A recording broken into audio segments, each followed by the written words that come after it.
ce soir. Il n'y a toujours pas d'entente. Ils sont même assez loin d'une entente. Alors qu'un accord se fait toujours attendre entre le Canada et les États-Unis, Québec tente de rassurer les producteurs agricoles et laitiers. Pour nous, c'est incontournable de préserver la gestion de l'offre. On en a fait une ligne rouge à ne pas dépasser. Claude Paquin, coupable à tort d'un double meurtre en 1983, reçoit une indemnisation historique de plus de 20 millions de dollars. Aussi, ce soir, le géant du luxe Rolex poursuit le bijoutier influenceur controversé Médusa. J'étais à jeun, tout va bien.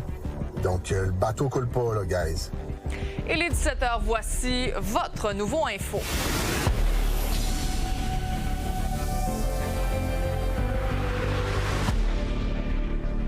Bonne fin de journée. On sent vraiment que la pression monte autant au gouvernement fédéral qu'au gouvernement du Québec. Question d'être prêt pour faire face aux possibles tarifs douaniers parce qu'on le sait, la date butoir du 19 août arrive très rapidement. Il y a d'ailleurs eu une deuxième cellule de crise qui s'est tenue aujourd'hui à Montréal. Il y a Christine Fréchette qui s'est réunie, entre autres, avec l'Union des producteurs agricoles. La première ministre est sortie de sa rencontre un peu avant 17h. On l'écoute.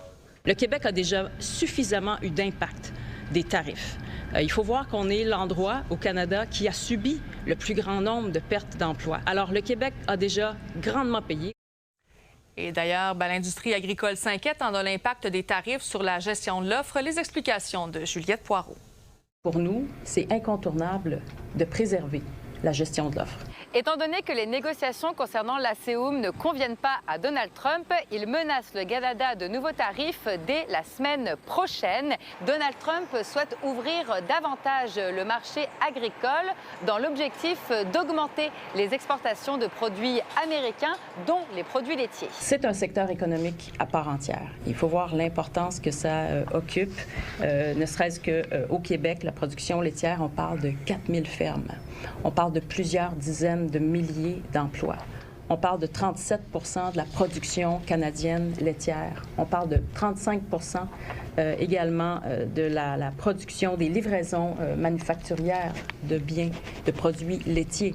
C'est énorme. Le Québec peut faire des compromis à la condition que le Québec se fasse proposer qu'est-ce qu'il devrait faire comme compromis ou pas.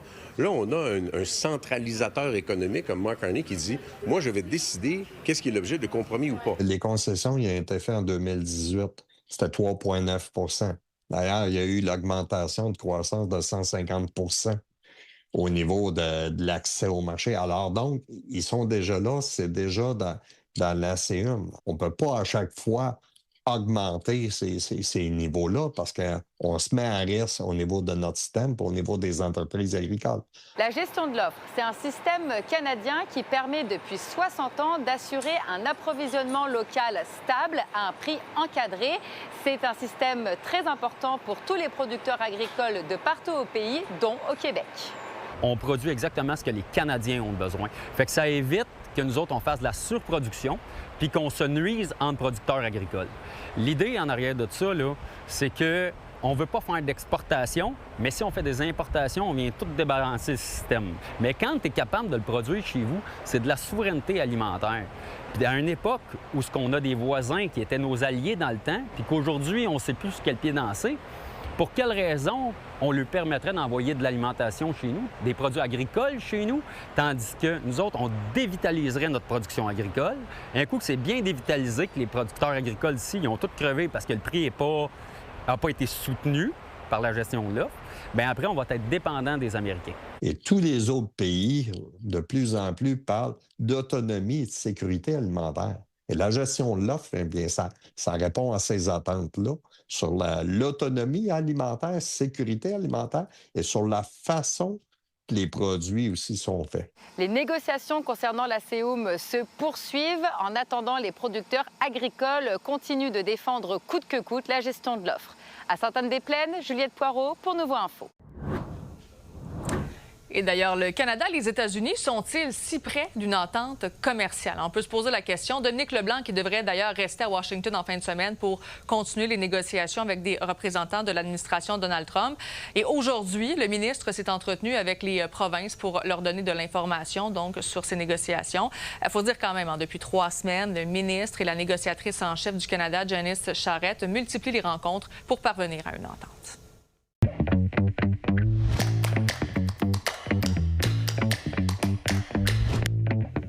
Salut Alain! Salut Sabrina. Bon, là, c'est quand même 2 rencontres en 2 jours consécutifs pour Christine Fréchette et quelques-uns de ses ministres. Est-ce que c'est un petit peu dernière minute? Parce qu'on sait la date butoir du 19 août, c'est la semaine prochaine quand même. Oui, on sent que Christine Fréchette, au lieu de jouer la candidate au poste de première ministre pour une prochaine campagne, en campagne préélectorale, elle veut prendre son chapeau de première ministre. Donc, elle profite de cette situation-là qui est pas très jojo, là, on va dire les choses comme ils sont, au fait qu'il y a de l'insécurité. On ne sait pas si Donald Trump va appliquer ces tarifs de 50 % sur une multitude de produits. Puis on l'a entendu dans le topo juste avant, ça touche particulièrement le Québec sur plusieurs fronts. On parle de la gestion de l'offre qui est attaquée, on parle des alumineries, on parle de l'acier, de la foresterie. Donc, elle, ça lui permet de recentrer le tout. Naturellement, c'est clair que la première ministre ne souhaite pas qu'il n'y ait pas d'entente, mais le fait qu'il y ait de l'instabilité, ça l'aide stratégiquement le gouvernement. Alors, elle prend son chapeau, elle tente par tous les moyens d'essayer de sécuriser, de trouver des pistes de solutions, mais en réalité, quelles sont les réelles pistes de solutions qu'elle a, à part d'écouter les producteurs laitiers, par exemple, qui demandent qu'on ne touche pas à la gestion de l'offre, sachant que c'est pas les provinces qui négocient, mais le fédéral en réalité, là. Vraiment. Mais justement, à quel point le gouvernement Carney est sensible aux demandes des provinces? Bon, la question de la gestion de l'offre, particulièrement qui touche le Québec, la foresterie, on sent que la foresterie, Mark Carney, est très sensible à cet élément-là. Et j'explique pourquoi. Il faut se rappeler qu'on a une élection partielle dans la région du Saguenay pour remplacer Richard Martel dans Chicoutimi-Le-Fjord. Et le secteur de la foresterie, comme de l'aluminerie, c'est un secteur névralgique, deux secteurs névralgiques dans cette région-là. Donc, Mark Carney, qui rentre en campagne électorale pour une élection partielle là-bas, a intérêt à montrer qu'il est capable de faire des gains. Du côté de la gestion de l'offre, le Bloc québécois a réussi à faire passer une motion à la Chambre des communes où tous les partis ensemble, incluant le gouvernement, ont dit qu'ils allaient protéger la gestion de l'offre, qu'ils ne feraient aucun compromis. De l'autre côté, on a Donald Trump qui dit « on veut des concessions ». Donc, jusqu'à où le gouvernement sera prêt à mettre de l'eau dans son vin, à glisser sur la gestion de l'offre pour tenter de négocier avec le gouvernement et régler la situation dans laquelle on est. Mais en même temps, j'avais l'impression qu'en début de semaine, on sentait qu'il y avait un vent peut-être de positivisme. On se disait il va possiblement y avoir une entente de déposer au début de la semaine prochaine, possiblement lundi. Est-ce que tu sens que ce positivisme-là est un petit peu plus loin, là?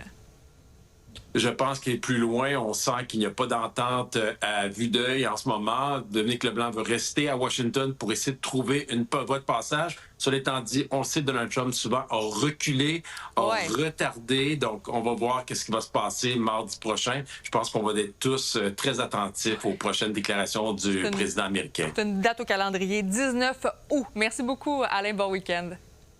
Bonne journée.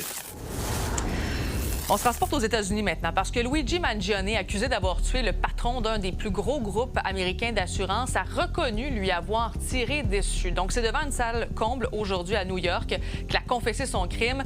L'homme de 28 ans ainsi plaidé coupable de harcèlement envers Brian Thompson et de l'avoir traqué. Un Québécois victime d'une erreur judiciaire va recevoir plus de 20 millions de dollars en compensation, 43 ans, après avoir été accusé à tort. Il s'agit de Claude Paquin. Il avait été accusé d'un double meurtre survenu à Saint-Colomban, près de Saint-Jérôme, puis reconnu coupable en 1983.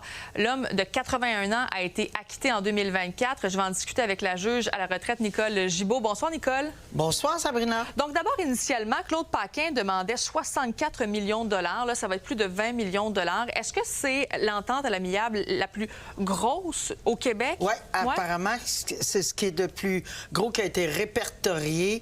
Et on comprend là, que pour 43 ans de bataille judiciaire, c'est quand même lourd à porter. Alors, 20 millions, oui, c'est le plus gros montant répertorié à date. Et est-ce qu'on connaît les termes du règlement pour l'instant? Normalement, non. Et c'est tout à fait dans la normalité des choses qu'on ne connaît pas le détail.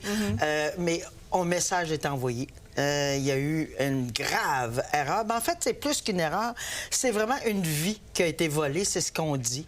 Une vie qui a été volée à ce monsieur-là toutes ces années-là. Alors, c'est un message envoyé. Puis tout ça pour quelqu'un qui a menti pour arriver à ses fins comme délateur. Effectivement. Donc, ça partit quand même d'un délateur qui aurait menti. Et ainsi, on a accusé comme ça Claude Paquin.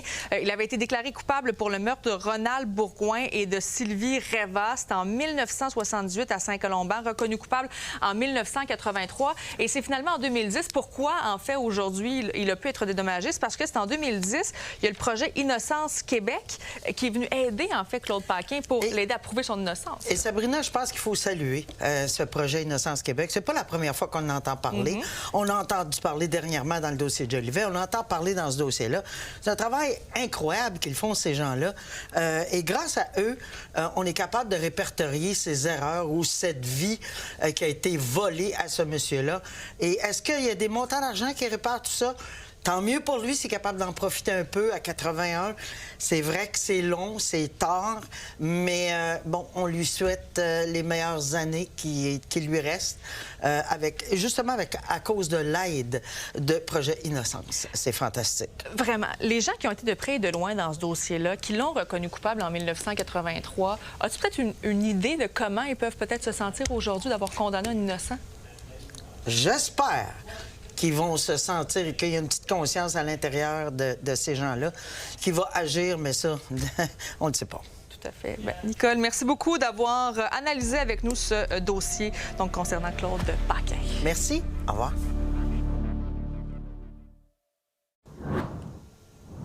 Un autre scandale frappe l'influenceur Médusa cette semaine. Le bijoutier de Québec est poursuivi par Rolex. L'entreprise suisse prétend que Julien Duguay aurait vendu des montres de contrefaçon. Les explications de Juliane Perrault. J'espère que vous avez une belle journée. Hier, j'ai eu un petit crash down. J'ai fait le stream, puis là, j'ai vu tous les articles, le hate. Le monde m'envoyait des messages de me tuer. Propos misogynes, web-série controversée et Streamfest qui fait réagir. Le bijoutier Julien Duguay, alias Médusa, a fait scandale dans les dernières semaines. Alors qu'il est en pleine tempête médiatique, on apprend que Rolex a déposé une poursuite contre l'influenceur en avril dernier. L'entreprise prétend que Médusa a vendu des montres de contrefaçon présentées comme d'authentiques Rolex, ce qui aurait fait perdre la valeur à la marque. Dans le langage universel de la réussite, là, Rolex veut dire réussite, mais c'est aussi évidemment une vulnérabilité parce que ça peut aussi devenir très utile pour quelqu'un qui veut afficher un statut de réussite instantané, rapide ou même factice. Là. Dans un document de 82 pages, la Cour fédérale dont Nouveau Info a obtenu copie, Rolex va plus loin. Elle dit les points de vente de Médusa ainsi que ses publications sur les réseaux sociaux et ses vidéos mettant en scène ses magasins présentent des vitrines, des gants, des miroirs, des plaques et des horloges, tous portant la marque Rolex. Médusa utilise ces éléments pour donner l'impression qu'elle est un vendeur officiel de produits Rolex, ce qui n'est pas le cas. Rolex prétend également que la publicité qu'a fait Julien Duguay sur ses médias sociaux porte à confusion le consommateur qui croit se procurer une vraie Rolex. Et dans une vidéo publiée sur les médias sociaux, Duguay a également réagi à la poursuite. Pire scénario, là, ce dossier-là va prendre peut-être 2-3 ans. Ça va probablement se régler à l'amiable. C'est pas la fin pour nous. C'est pas si grave que ça. Calmez-vous. On voulait juste adresser la situation. On peut également se demander pourquoi est-ce qu'une grande marque comme Rolex prend la décision de s'adresser ou de se tourner vers les tribunaux. Eh bien, dans le document de la poursuite, Rolex rappelle avoir été élu l'entreprise jouissant de la meilleure réputation au monde en 2022. Donc, il y a des pertes financières considérables pour une marque qui est contrefaite. Pas nécessairement, comme je vous dis, parce qu'il perdrait des ventes, mais parce que l'image pourrait être dégradée. La plainte prétend également que Rolex et ses détaillants officiels auraient perdu de l'argent dans l'affaire. L'entreprise demande à Julien Duguay de lui verser 50 000 $ et de cesser cette activité de contrefaçon. Médusa va survivre, la business va très bien. Regardez, je suis revenu, je suis au Québec, j'ai pris plusieurs nuits de sommeil, j'étais à jeun, tout va bien. Donc, le bateau coule pas, là, guys. Finalement, l'équipe de Nouveau Info ne peut être en mesure d'obtenir une entrevue de la part des avocats de Rolex. À Québec, Juliane Perrault pour Nouveau Info. La France ne pourra pas interdire les réseaux sociaux au moins de 15 ans. Le Conseil constitutionnel a censuré l'interdiction aujourd'hui en mentionnant que cette mesure porte une atteinte à la liberté d'expression. Emmanuel Macron a immédiatement réagi en demandant à son premier ministre de travailler sur le dossier. Il faut dire qu'interdire les jeunes sur les réseaux sociaux faisait partie des engagements du président français depuis longtemps. C'est le retour du festival Lasso au parc Jean-Drapeau. Ça se passe en fin de semaine. Et l'engouement, il faut le dire, dépasse largement la musique. La danse en ligne connaît, elle aussi, un véritable regain de popularité. Marika Simard est à la rencontre de ceux qui feront danser les festivaliers.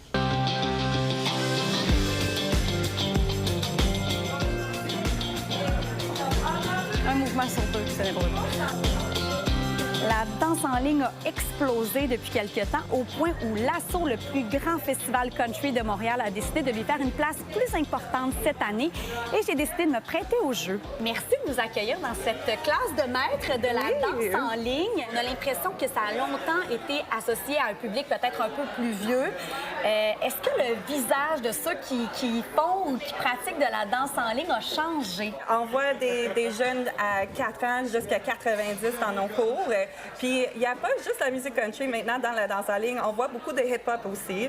Un peu à l'image de la musique country qui se diversifie un peu avec les années. On voit du pop, on voit du hip-hop s'intégrer. Donc, est-ce que ça change la façon dont vous dansez? Oui, on voit beaucoup plus des mouvements hip-hop. Okay. Aussi, les niveaux sont augmentés beaucoup dans les dernières années. Donc, qu'est-ce qui était considéré comme un intermédiaire quand moi j'ai commencé, c'est maintenant considéré comme un novice.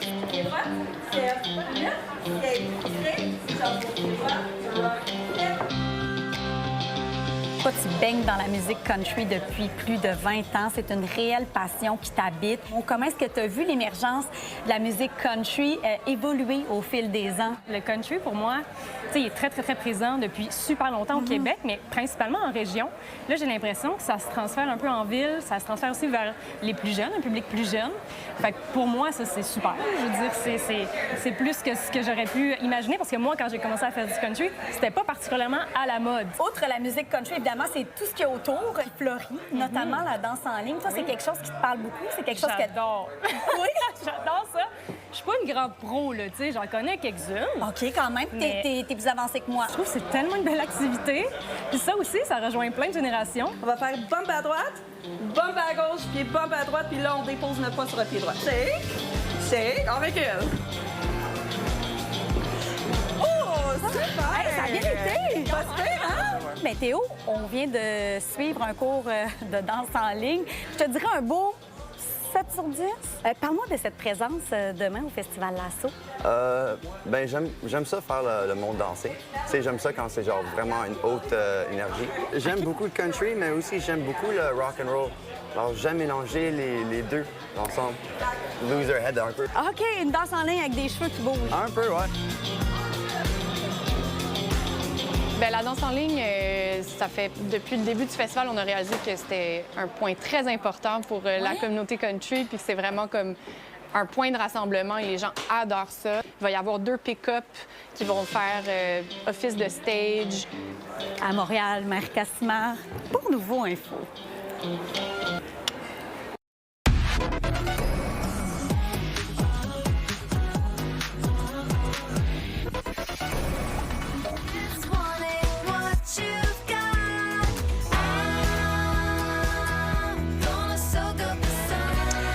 On reste dans le country. Salut Raphaël. Salut Sabrina, Sheryl Crow qui était d'ailleurs à l'assaut l'an passé. Ah ouais? C'est parti. Puis là, ben, elle sort une nouvelle tune. Elle a décidé ça. C'est pour ça. Voyons. Donc, c'est quoi cette nouvelle chanson-là? Freedom Bus, c'est comme ça que ça s'intitule. Puis ça donne le ton à son prochain album qui va sortir.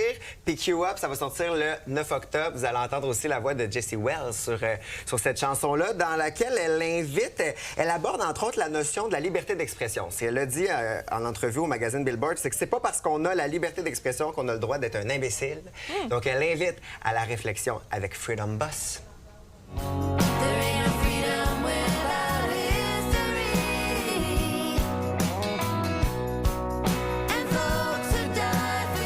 Donc, maintenant, on va parler cinéma parce qu'il y a un film sur le général français Charles de Gaulle qui est maintenant à l'affiche. La bataille de Gaulle, donc c'est le nouveau film d'Antonin Baudry qui se déroule en 2 parties. Donc, la première partie, Résistance, qui est sortie aujourd'hui. La deuxième, qui s'intitule Liberté, qui va paraître en septembre. Donc, ce qui nous donne à peu près un 5 heures là, de cinéma là, pour les 2 parties. Ça met en vedette Simon Abkarian dans le rôle de Charles de Gaulle. On est en France, juin 1940. le général Charles de Gaulle qui va se rendre à Londres seul alors que le maréchal Pétain s'apprête à signer l'armistice.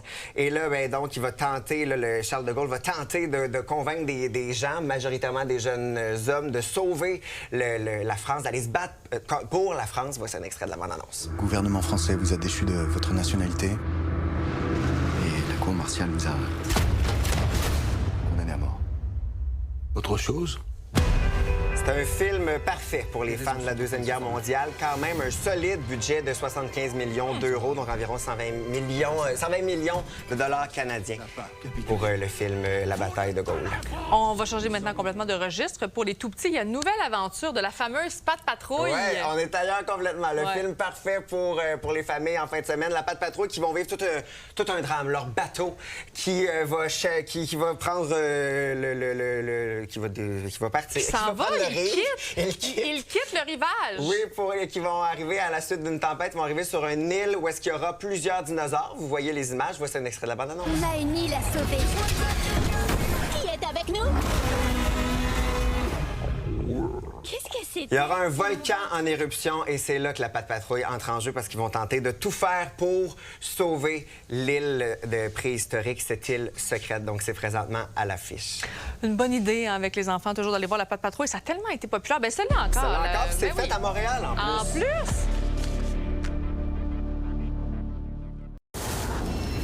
L'éruption du volcan Etna pose des problèmes à des touristes, si bien que des milliers d'entre eux sont actuellement coincés en Sicile. Depuis plusieurs jours, un panache de fumée s'échappe du volcan et s'élève à environ 3400 mètres dans les airs. Sans entraîner la fermeture de l'aéroport de Catane, le plus fréquenté de l'île, plus de 1000 vols ont dû être annulés. Et le nouveau joueur du CF Montréal, Alexis Sanchez, a été accueilli en véritable rockstar aujourd'hui à l'Hôtel de Ville de Montréal. Lui qui a signé le livre d'or de la métropole. La signature s'est donc déroulée à l'Hôtel de Ville en compagnie de la mairesse de Montréal. Alors voilà ce qu'on va surveiller ce soir. On va analyser bien sûr la deuxième rencontre d'urgence survenue entre Christine Fréchette et plusieurs acteurs du milieu agricole. On fera le tout avec notre chroniqueur Victor Henriquez. Alors voilà là-dessus, passez une bonne soirée. On se retrouve à 22h.